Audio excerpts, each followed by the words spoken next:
Kajing Shlei Asam kalanang yipteng bat kalanang hamjur syusyu katkum ke kubor balayo mentakah hendriu teriku agos arhajar punriu kibriu kiblaklat nakanaka jing Shlei kajing yabjung kibriu kelakan jo syaka kandai pesangun hadin bala pentikena balaya biang sah hendriungun kibasyakta kelakan jo hadu iwei poin hendriu laktam kibriu kibasyakta hakene kajing Shlei ki distrik Ladon hadu katsau teli ki distrik kibasyakta jur ban kebakampalan kedeka siba sagar kasorkar asam kala pelaji kasong pisa paningkong kabamar nyupusan hajar hiying bad menteri ketenat kakoi kekia kari India UJP nada ulalai senran lang bad UCM himamta biswa sarma ban kini bad ban pej ya kane kajingjia kibor penek pensa kum ka NDRF pat ke SDRF kidang ye pej benia ban penkenria ye kibru arangkat ban pej ya kabam kadi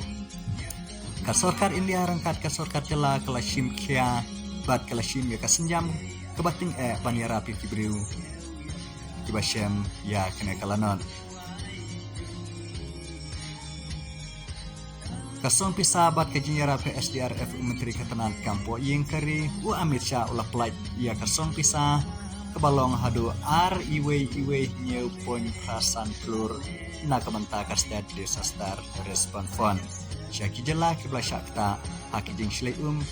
kebakan tuklang ya ka asam Prime Minister Narendra Modi ulah Pak Kerpang yang Menteri Tenat Kakoi Kekia UJP nada banlekmi ya ke jingjia bat ulah kular ya ke tenat pedeng bahkan ai ke jinyaram bat kapisa syakine kibashem ya kene kajing lanot kakunhun bisa benia ka IMCT ka sorkar pedeng kelatung ya ka IMCT banlek bisar ya kajing jot bat ke jingjia ha kine kitan jong ka asam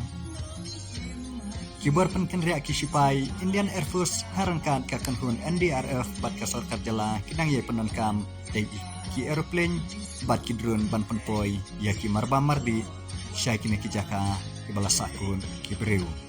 katanat bisyar insuran kasorkar India kalah hukum ya baru kiseng halang ban penkloi ya kajing yaram pada ya kajing siu hapo ki sauteli ki distrik kibala syak takjur kata kasiba sagar